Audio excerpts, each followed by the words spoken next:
Sir, तुम्ही कालपासून भूमिका मांडता आहेत की ओबीसीच्या आरक्षणाला धक्का बसलेला नाही. तुम्ही काल भुजबळांच्या भूमिकेला अधिसूचना मागे घ्यावी या मागणीला पाठिंबा दिला नव्हता. त्यामुळे भुजबळ म्हणाले की मी 35 वर्षापासून ओबीसींचा लढा लढतोय, जे सोबत आले ते ठीक, नाही आले तेही ठीक. म्हणजे भुजबळ आपल्या भूमिकेवर कायम आहेत. ते राष्ट्रीय ओबीसी महासंघ सोबत नाही आला तरी आम्हाला तो अधिसूचना मागे हवी अशी त्यांची भूमिका आहे. नाही, ठीक आहे ना, त्यांनी ती भूमिका मांडली, मी त्याला विरोध करणार नाही. पण मी अभ्यास केल्यानंतर मला जे आढळलं त्याच्यावरती मी आजही ठाम आहे की राष्ट्रीय ओबीसी महासंघाने एवढे दिवस संघर्ष केल्यानंतर सरकारने आम्हाला जे आश्वस्त केलं होतं की मराठा समाजाला सरसकट ओबीसीमधून आरक्षण देणार नाही आणि सरसकट कुणब्यांचे प्रमाणपत्रसुद्धा देणार नाही, या दोन्ही शासन निर्णय आणि राजपत्राचा अभ्यास केल्यावरती ह्याच निष्कर्ष निघतो की ओबीसी समाजाचं कुठंही नुकसान झालेलं नाही. हे राष्ट्रीय ओबीसी महासंघाचं यश आहे, राष्ट्रीय ओबीसी महासंघाच्या संघर्षाचा परिणाम आहे. आणि त्यामुळे त्या राजपत्रामध्ये जर नवीन काही असतं तर आम्हीसुद्धा विरोध केला असता. जुने शब्द टाकून नवीन राजपत्र काढण्याचा सरकार प्रयत्न करत आहे, त्याच्यामुळे त्याला विरोध करण्याचं कुठलंही कारण मला वाटत नाही. त्याच्यामुळे मी ती भूमिका घेत नाही. आज विरोधी पक्ष नेते विजय वडेट्टीवार यांनी ओबीसी नेते संघटन यांची मुंबईत बैठक बोलावली आहे. राष्ट्रीय ओबीसी महासंघ आणि तुम्ही त्यात सहभागी होता? नाही, मला तशा प्रकारचं कुठलंही निमंत्रणही नाही आहे. आपण सांगता आणि ती बैठक मुंबईला आहे, त्याच्यामुळे एवढ्या कमी वेळामध्ये मी मुंबईला पोहोचू शकत नाही.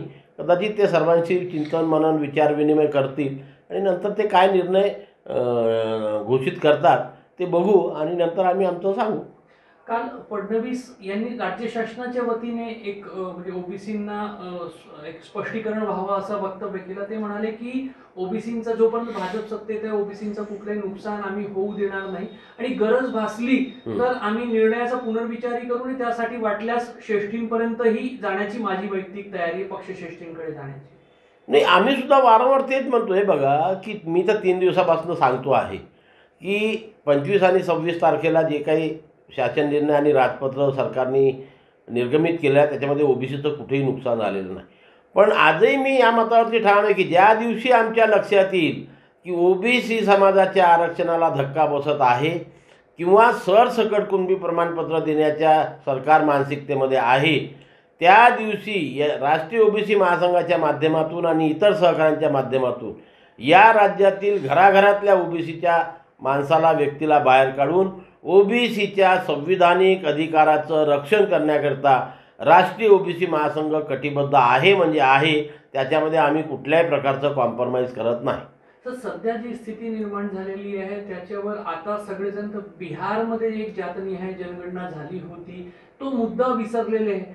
कुठंतरी सध्याच्या सगळ्या अडचणीच्या प्रसंगी तोच एकमेव मार्ग असू शकतो का पुढे सगळं स्पष्ट क्लिअर होण्यासाठी? नक्कीच. आणि त्याकरताच म्हणून आता काल आमचं जे काही हे आंदोलन होतं त्याचं हे झाल्यानंतर आणि माझ्या जेव्हा लक्षात आलं की आपल्या ओबीसीच्या आरक्षणाला कुठेही धक्का लागलेला नाही, आता उद्यापासनं संपूर्ण महाराष्ट्रामध्ये ज्या प्रकारे बिहार राज्यामध्ये ओबीसींची जातनिहाय जनगणना झाली त्याच धर्तीवरती महाराष्ट्र राज्यामध्ये सुद्धा सर्व जातींची जातनिहाय जनगणना करण्यात यावी, या मागणीसाठी आंदोलनाची सुरुवात आम्ही उद्यापासून करतो आहे. त्याचा पहिला टप्पा म्हणजे उद्या सकाळी 8:30 वाजता नागपूरच्या दीक्षाभूमीवरून रथयात्रा निघेल आणि ती रथयात्रा नागपूर जिल्ह्याच्या गावागावामध्ये जाऊन आम्ही याचा प्रचार आणि प्रसार करणार आहोत. चंद्रपूर जिल्ह्यामध्ये ते होणार आहे आणि 7 तारखेला चंद्रपूर येथे भव्य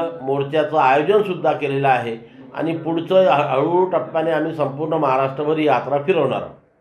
काल विजय वडेट्टीवारांनी पण आपण जे एक भूमिका घेत आहे त्याबद्दल भाष्य केलं होतं. तुम्ही अशी भूमिका का घेत आहेत हे मला माहीत नाही, अशा पद्धतीने ते एक वक्तव्य त्यांनी केलं. नाही, मी माझी भूमिका का घेत आहो मी स्पष्ट करतोय ना भैया. मला कुठल्या तरी तज्ज्ञ व्यक्तीने शब्द वापरतो मी इथे, मला समजून सांगावं की या 2 GR मधल्या या शब्दामुळे ओबीसी समाजाचं नुकसान झालेलं आहे. या मताशी मी जेव्हा सहमत होईल मी सुद्धा आंदोलनामध्ये सहभागी होईल. मी माझ्या समाजाची दिशाभूल करू शकत नाही. मी तर म्हटलं नाही, GR म्हणजे राष्ट्रीय ओबीसी महासंघाचं यश आहे. आम्ही जो संघर्ष केला, आम्ही ओबीसी समाजाच्या आरक्षणाला कुठे धक्का लागू दिलेला नाही. हे राष्ट्रीय ओबीसी महासंघाचं यश आहे. मग जेव्हा आमच्या संघर्षाला यश मिळालं, मग त्याचा विरोध कशाकरता करायचा हा प्रश्न माझ्यापुढे उपस्थित. लोकशाही मराठी ऐका, पहा, जागरूक रहा.